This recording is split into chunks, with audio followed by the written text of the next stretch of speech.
Welcome, everyone, to Empathy, Equity, and Engagement, the Keys to Transform Catholic School Culture and Student Well-Being.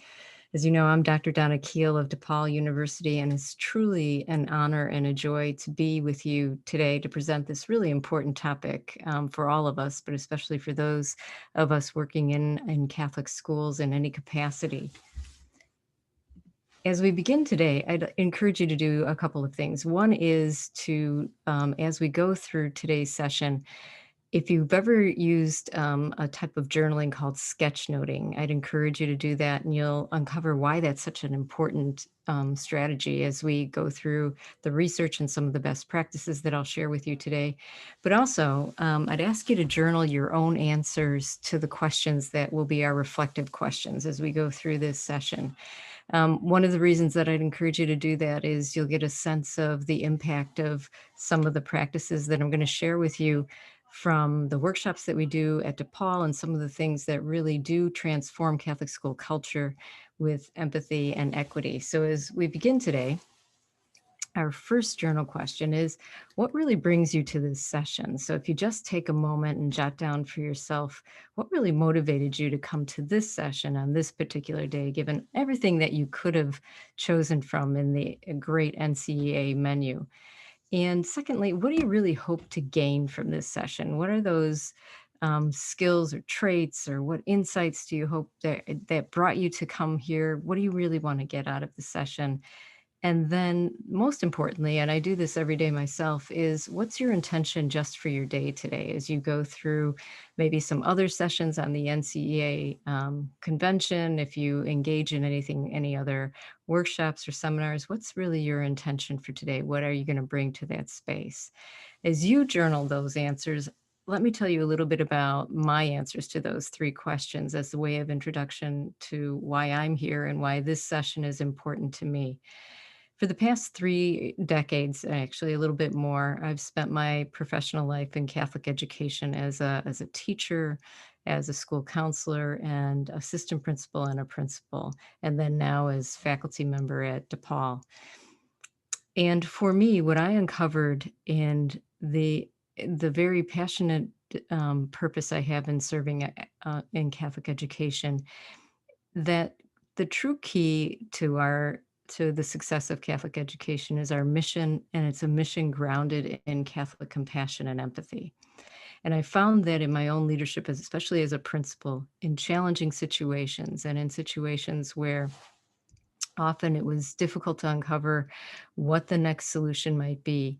It was empathy and connecting with students and teachers through a genuine commitment of faith and compassion that truly made a situation transform from what might be dire to might be very successful. For me, what I hope you gain from this session is some inspiration and insights to some very practical strategies to shift whatever culture you're in, whether you're in a Catholic elementary school, a Catholic high school, whether you're in a Catholic organization or a Catholic university, of ways to cope in this unusual time we find ourselves in, and also ways to find the blessings in what's going on in our world today. And so my intention is to bring to you today my most authentic practices, the hope and the faith that I've discovered in working with Catholic schools across the Archdiocese of Chicago and Joliet and other areas in Illinois in my role as both faculty member, and I also direct our Office of Innovative Professional Learning, which does professional development and micro-credentialing for Catholic schools especially. So I hope to leave you today with that kind of feeling of ignited passion for the mission that you have in Catholic schools, but also some really practical solutions. So with that, I always like to begin any workshop that I might do with a pause of prayer and a meditative prayer. So wherever you are right now, if you're sitting in a chair, if you could just make sure that you've got your 2 feet firmly on the ground and you can feel your back up against the chair, so that we can together just take a moment and take a really deep breath in and hold that to breathe into 4, and then breathe out very slowly to a count of 6, 5, 4, 3, 2, one. And then as you look at the quote from Pope Francis, I'd just like you to pause and however you gather yourself in prayer, to remember that as we come to this session together today, we do so in God's holy presence, with God among us, God with us. And we look at Pope Francis's words of the capacity for empathy enables a true human dialogue in which words, ideas, and questions arise from an experience of fraternity and shared humanity. And so I'm going to pause just for a few seconds so that we all might pray and ask for God's blessings.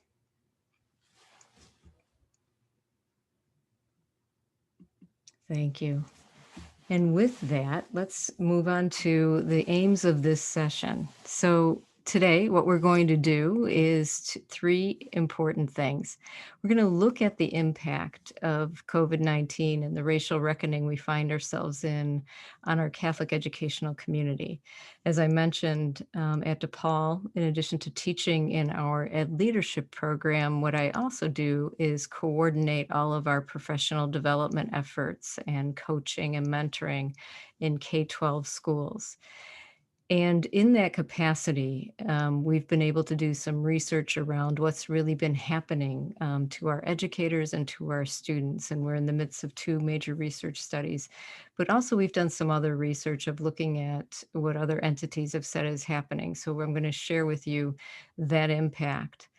And then what we'll also do in this session is look at the shared trauma and how to have a trauma-informed Catholic culture.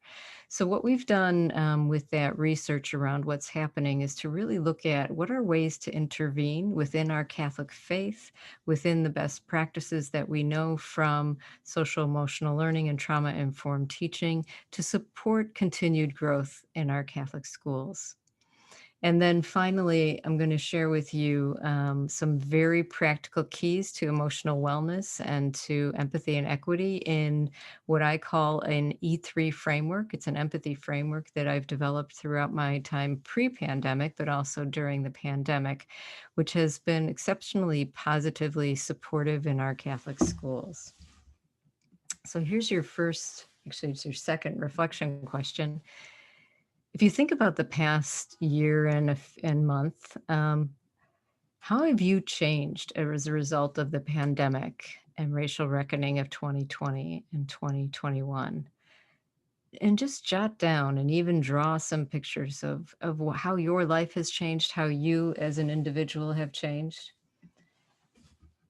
As we talk about what's been happening with our Catholic educators, I know for the past year, I know that I've changed significantly.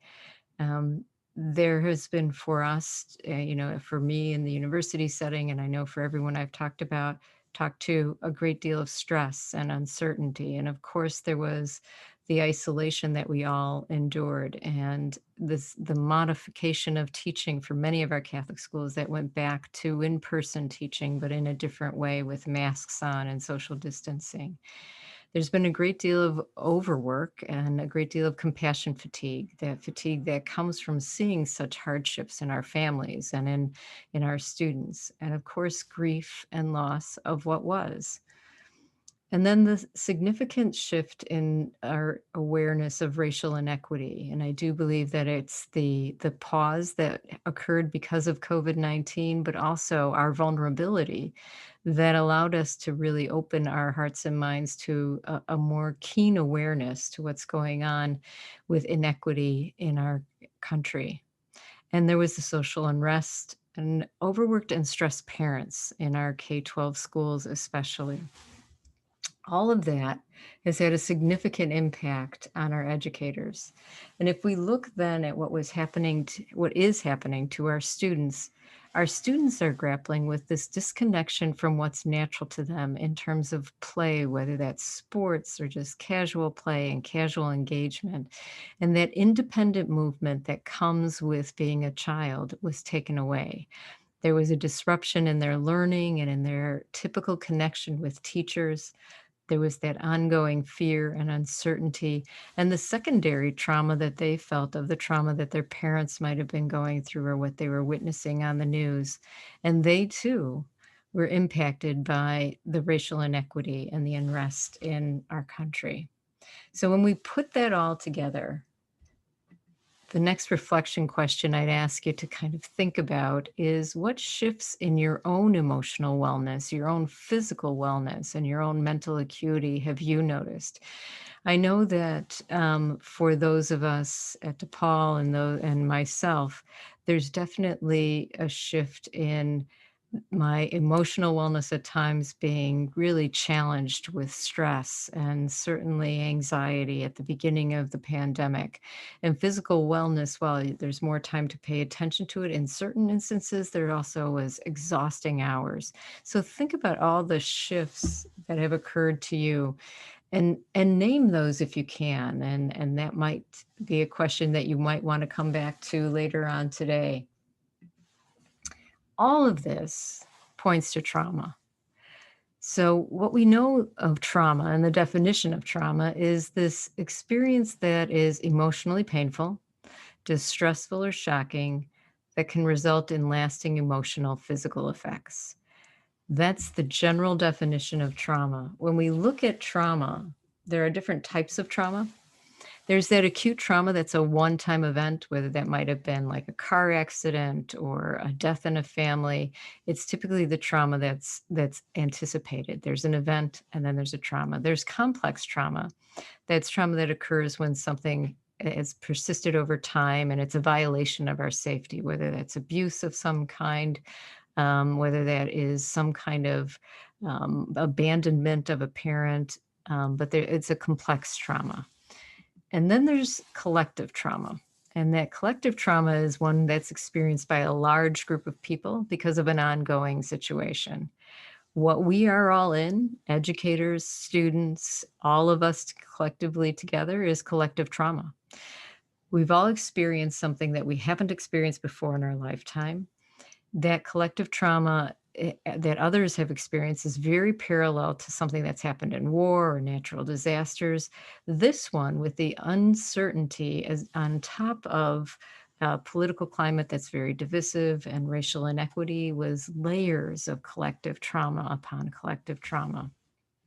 And so when we look at that kind of trauma and we look at what's happening in our world today, what we know is that it impacts people very differently. And that's what's happened in our Catholic schools. Every single student, every single educator has felt that in a different way. Trauma and especially the pandemic, has triggered people in different kinds of ways. The way I experienced the pandemic is different than the way you've experienced it. There might be one Catholic school that has gone back seamlessly to in-person learning, and you don't see much evidence of the trauma, and another where you see significant impact, whether that's in student behavior or teacher burnout and teacher leaving. What I'd ask you of your next reflective question is take a moment and consider what's consistently been bothering you lately, especially over the past few months. What troubles you? What keeps haunting you and is your area of dissatisfaction in your life? Whatever that might be is pointing to the area of where you might be experiencing that trauma.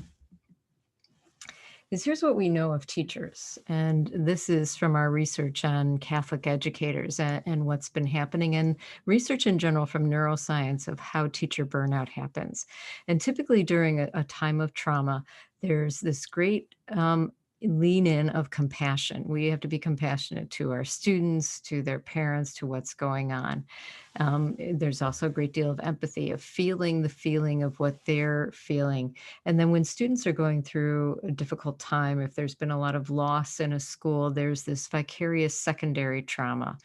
We're all resulting then in compassion fatigue because it's never ending. It was, first there was the loss and the deaths associated with COVID. Then there was the uncertainty of when we were going to go back to school. Then there was the racial reckoning. And then there was a great deal of additional stress. And then there were riots in the streets. all of that kept coming and requiring our Catholic educators to be compassionate, empathic, leading us to compassion fatigue, which then leads to burnout. That tends to go in cycles and not through a linear path.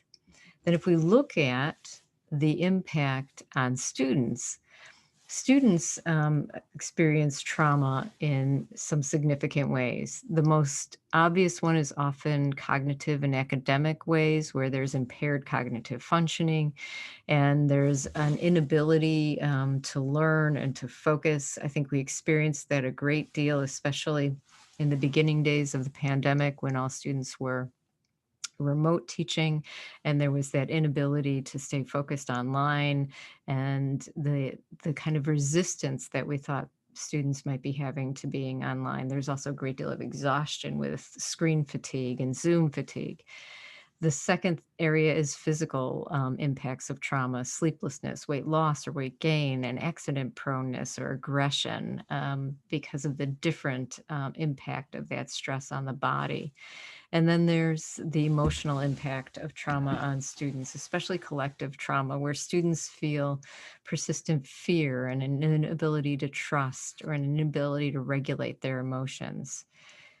Most importantly, I think what we do notice too in our Catholic schools when we can talk about spirituality is this questioning of faith, especially from students who don't understand if they've had to deal with a great deal of death or a great deal of difficulty, of fear, of where is that loving God in all of this, and how do we get back to that loving God?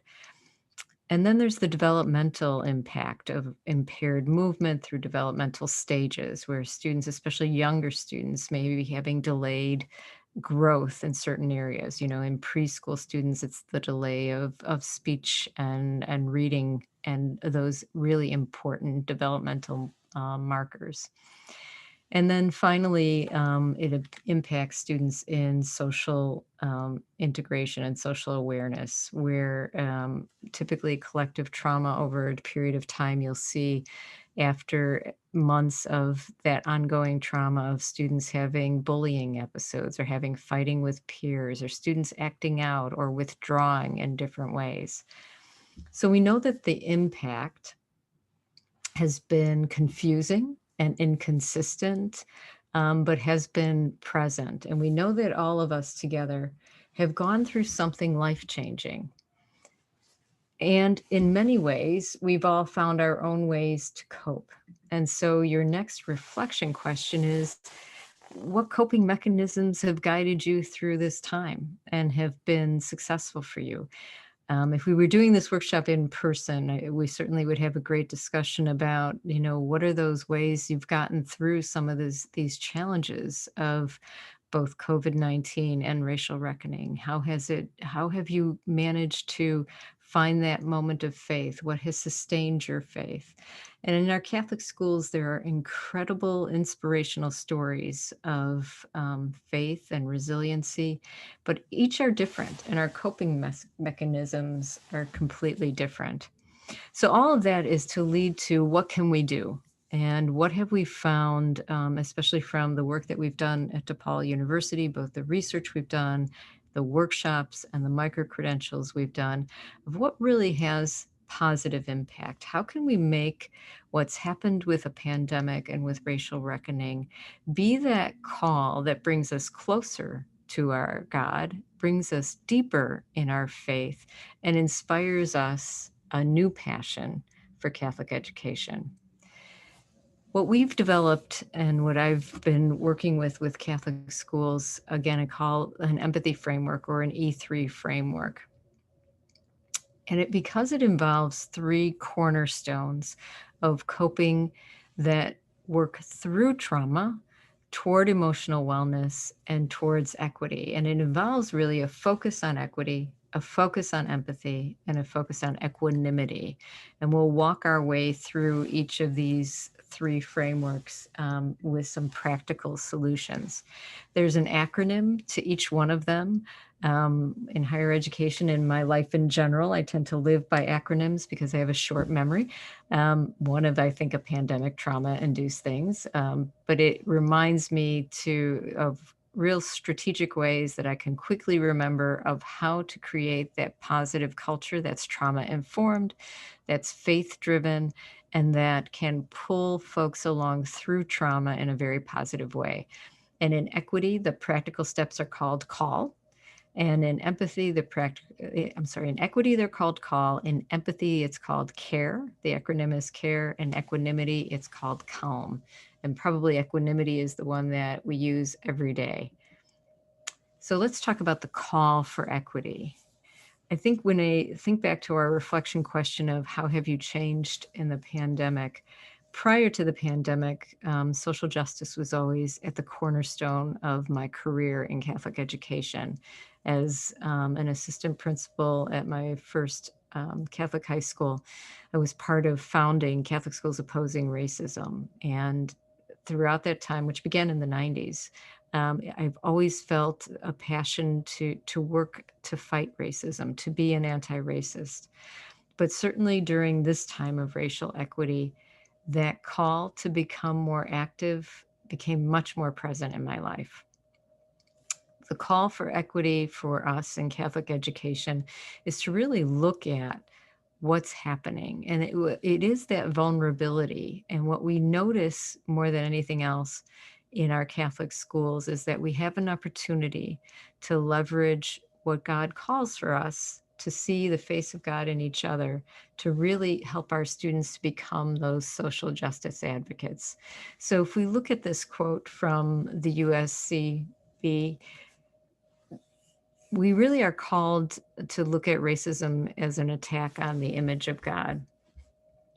And it's the USCCB that really reminds us that racism of any kind rejects what God has done by refusing to acknowledge the image of God in the other and the stranger and the one who is different. I think that sentence from the USCCB really sums up the real injustice of racism. There's a practice in certainly in contemplative practice of really seeing of thinking about the way that we see the image of God in the other, even those who we can't agree with, even those who frighten us, even those who we have biases against. How do we move from that bias towards seeing God?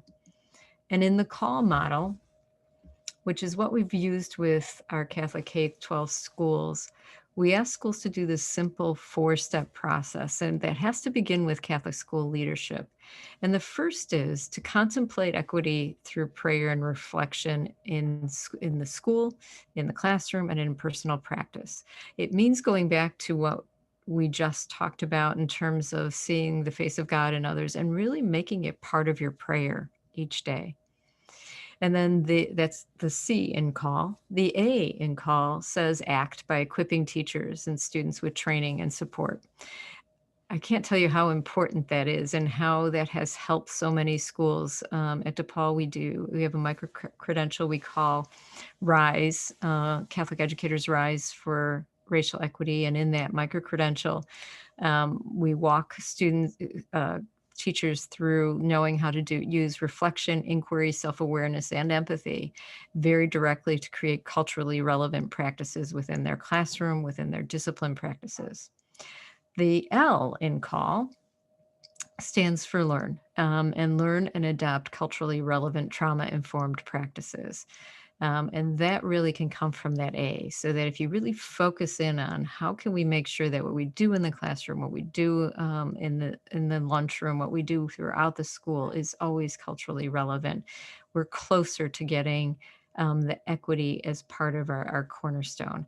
And then the last one is to lean into the needs of students, to talk about racial equity, to make sure that we're responding to who our teachers are, who our students are, and who is surrounding us in the community, and to do that hard work, to have those difficult conversations and to make it an important priority for everyone within our school. Through the work of racial equity and through looking at research, what I've discovered, and as I began this session, has been a cornerstone of my life, is that empathy is vital for equity. If we look to the research of Kenneth Clark, who kind of began this journey of looking at empathy in terms of racial equity. Kenneth Clark is the researcher who did the original research of the Black and white baby doll experiment.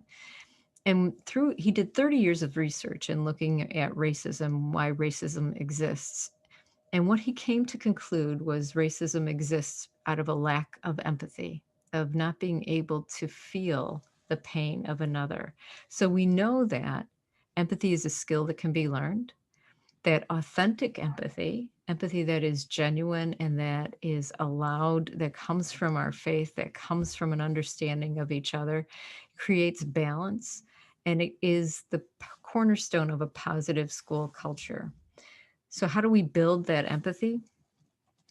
One of the things that has shifted, I think, for many of our Catholic schools that we've worked with, the ability to see empathy through a different lens is to look at what gets in the way of empathy. And we can look to the research of Daniel Goleman and of the Castle Foundation and of Zaki to look at really what gets in the way of empathy, what's that block. Once we can help understand what gets in the way of our empathy, then we can get closer toward it. So we know that in our lives, there's context. So a situation happens like COVID-19, like in-person teaching in a Catholic school with limited resources, like having parents who are stressed. Those create thoughts. So we have thoughts that we have about those situations. Thoughts create feelings. Our feelings then create our actions, and the action results in the situation. The work of Goleman really talks about that thoughts and feelings can never be separated. You can't have a thought without a feeling or a feeling without a thought. And they somewhat happen simultaneously. Others in the field sometimes think thoughts happen first and then feelings, but there's definitely a connection, so that if we can look at the thoughts that we're having, and if those thoughts are indeed true, and are they aligned with Catholic social teachings, then we can shift the feelings. So if our feeling is fear because we have a thought that someone is going to harm us, is that thought genuine, or is that thought based in bias and based in misinformation? When we can interrupt the thought, we can shift the feeling. And that's the work of really building empathy, when we can really connect with and really understand what's happening. And so the 4 very simple steps to create empathy is first to connect and create that pause, the pause that allows you to really look at a thought or a feeling that someone is having, and to just pause long enough to really look inside. The hardest thing that has been with COVID-19 and teaching back to in person and on Zoom often is when people have a mask on and you can't fully read their face. And so that actually comes to where we first create that pause so that we can lean in. The second thing is to ask and to really pause when somebody is having an emotion, to say, tell me more. And what we do in our training at DePaul is really talk about what empathy is as opposed to sympathy. And we define that really clearly, because empathy is that R in the next part of the acronym of CARE, which is to remember a moment when you might have felt exactly as the other person is feeling. And then we go to 3, and that is to engage our empathy, to really engage with that person. And we also take some time, if we know and we were trying to build empathy, there are 3 types of empathy. There's that cognitive empathy, where someone feels something, whether it's sorrow, grief, happiness, and you can think it. You go, yeah, I know what that is. I can cognitively understand it. I've got it. I know exactly what they're feeling. And that leaves you at that very cognitive level. Then there's emotional empathy, where you can actually feel what they're feeling. So you're right there. You're much more present. You lean in. You even can have that same kind of secondary response. And so you're with them and you hold space for them. Then there's the third type of empathy, and I think that's the empathy that we're called to by our faith, which is compassionate empathy. Compassionate empathy is the type that steps in and says, I don't want you to suffer, and so I'm going to help you in whatever way that I can. Compassionate empathy is the empathy that engages and that takes action. And then we move to the third E in our framework, which is the most important, I think. And actually, in the way that this is approached, I think it has to come first, though we talk about it last for lots of reasons, because it brings to get to the open-heartedness that equanimity requires. We have to first understand equity and empathy. But if we look at equanimity, and the definition of equanimity, as you may know, is to be in full balance, to be in a place where your mind, body, and soul are at a place of peace where you can be present for another, where you can respond to a crisis, where you can build that capacity of being the support system for the other. But what it requires to get to equanimity is that you take care of yourself first. So you've got to put that oxygen mask on you first. We have a culture in our Catholic schools, at least this is my experience, and I think there's lots of research that supports it, that we are mostly servant leaders. We give a great deal. We will say yes to any request because we believe in the mission and because we are often called to be selfless. However, sometimes we do it at the expense of our own oxygen, so that we, especially in a time of COVID, that ability to breathe is very heightened and that awareness. But we have to look at how do we do practice self-care? Because if we go back to that slide that we had on collective trauma and what it does to adults and burnout, we know that this cycle of burnout starts with who we are as servant leaders in our Catholic schools, the compassion that calls us to this, the empathy that we really are so keen on building, and the vicarious secondary trauma and then the resulting compassion fatigue leads to burnout. And burnout leads to disconnection, and then it leads to re-traumatization. And so what we know too is that the progression of burnout doesn't need to have that linear progression. We can take steps to guard against that burnout. If we can experience compassion and empathy for our students while caring for ourselves, then we can feel that passionate connection, that satisfaction in what we're doing. But we have to be able to care for ourselves first and have that oxygen mask on in order to be able to be present for compassionate and empathy with our students. So if we look at educator self-care, what we know is we can't be trauma sensitive and we can't be equity driven unless we take care of ourselves. And so, as I said at the onset of this section, that truly equanimity should come first. It is that time of taking time for reflection, for prayer, for meditation, so that we can have all the resiliency that we need to show up. And we've trained teachers in this, and it's the hardest thing for teachers to take care of themselves because they like to take care of their students first. But we know that working with students can be who've experienced trauma is overwhelming and can even trigger trauma from an educator's past. So when pre-COVID, when we had students who were traumatized and who may have had trauma that is somehow connected to a trauma that a teacher may have, it can re-trigger that trauma. So what we have to do is just to truly ensure that when we're showing up for our students, we're showing up in the most balanced, the most calm and peaceful manner that we can. And the key to that too is truly starting your day with, I do a simple practice, and we've taught this to several educators, of not just having a gratitude journal, but having an intention. So as we began this session today, I asked you what your intention was. If we have an intention that also considers self-care and promise ourselves that we will take care of ourselves, that we will do whatever we need to do physically to make sure we have movement and that we have time for ourselves and healthy foods, then we can also do the same for our students. So setting an intention, knowing what we hope to gain out of a day, and knowing the impact that we want to have. That's one of the most important ways we can have self-care, when we can determine that, yes, the impact I want to have today for myself is to have an inspirational moment with a student, to be able to, lift someone else's spirits, but also to lift my own. Speaking it, writing it, praying about it is the way to make sure that it shows up in our day. So, what I'd like to share with you in terms of equanimity is this simple, again, four-step process. If you notice, each one of the 3E framework elements has a four-step process, and that actually comes from neuroscience. Of typically, people can remember a four-step process. They can remember fours.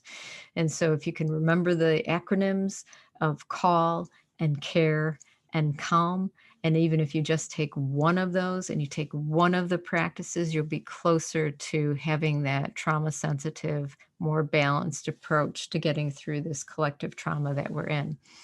The calm method, which is in our equanimity practice, comes from the neuroscience research of Mario Martinez, who's done a great deal of work of looking between the mind-body connection and how the trauma that we experience on a both a historic level but also a daily level is settles into our body, and how we can move that trauma through our body to reach a more balanced state of being. And the research of Daniel Goleman on both emotional intelligence and mindfulness, and the power of mindfulness awareness, and truly mindfulness and contemplative practice and prayer are all very parallel paths to have equanimity and wellness. So we'll walk through the calm, and as we walk through calm, I really encourage you, if there's anything, if you can take notes on this, but it's such a simple four-step daily process that I know can really shift your life. It has shifted mine for certain, and I've seen it work really well with teachers who have going through difficult time, as well as K-12 students who are experiencing any kind of difficult time. And the CALM acronym stands for curiosity, allowing, liking, and moving. Four simple steps. So let's walk through those four simple steps. So when you're any time during the day, even now, and this was one of your reflection questions, you may have a feeling that is bothersome, is troublesome, or something going on in your life that is weighing on you. The first step in anything like that is to slow down and get curious about what you're feeling. We as humans try at all costs to avoid suffering. And unfortunately, the more we try to avoid it, the more that it will bother us. So if you're feeling fearful, or you're feeling uncertain, or you're feeling angry, or you're feeling afraid, the most important thing you do is get curious about it and name it. There's great research from the neuroscientist Jill Bolte Taylor that says if we can spend 90 seconds naming our feeling, we can come to a state of being that's far more balanced and move that feeling from right brain to left brain, so that then we can have greater understanding of the feeling. So the first thing is to get curious and ask that, what am I feeling? Am I feeling, what is it? And then give it all the names it is. I'm afraid, I'm uncertain, I'm doubtful because I don't know. This is going to, what all those negative things, name them. Speak them if you can to somebody who you trust and who you care about. Speak them and put them out there. The second step, the A in calm, is allow. There's a wonderful prayer that says, I allow and surrender to whatever God has. And it's a simple prayer, and that God will lead me through. Allow whatever feeling is there to be there. Don't walk away from it. So if you're feeling uncomfortable, if you're feeling anxious, just be with it, allow it, and surrender to it, knowing that you're safe, knowing that your faith will guide you. So get curious, what is it that I'm feeling? Name it clearly, and then allow it to be. Then the third step, the liking step, which is one of my favorite, is as you go through your day, whether you are in a remote setting now or whether you're back to in person, surround yourself with things that you know your being likes, the scents that you like, the sounds that you like, the images that calm you. Design that space. As Catholic school teachers, I know when I was one, I would do this very naturally. My classroom was always decorated with things that I liked, but also having things like lavender scents, that's what calms me, or sounds or images of water, that's what also calms me. Surrounding yourself with those things that you like helps you when you're in that surrender state to feel safe and to get to that closer to that equanimity. And then the fourth step, which does come from the work of Mario Martinez, is to move your body. So our feelings are connected to our body. That's why if you're fearful, your heart will beat faster. If you're upset, sometimes you'll get, your face will turn red. Those feelings and body are deeply connected. Moving your body, walking through it, being very in touch with your body will bring you to a greater state of calm. There's a wonderful walking meditation that you can do any time of day, but especially in the morning, of just walking and naming everything you see with its first generation name: tree, leaf, cloud, so that you're just giving a first generation name and not giving necessarily a descriptor, so that your mind starts to calm. So that here is one of your final reflection questions. If this is your final reflection question, what is one thing you heard today that you can use to transform your own life or your work experience? Excuse me. And who is one person that you can share this message with? So thank you so much for being here today. It was a great pleasure for me to share these ideas with you. If you'd like to have more information about anything that I've spoken about today, or you'd like to know about the work that we do at DePaul, my contact information is right up on the screen. Certainly, I am so grateful to NCEA and to Jill for all the hard work that she did to pull this together, and to Kathy Mears and to John Reyes for all the work that they do as well. Thank you very much, and I look forward to connecting with you sometime soon. Take care.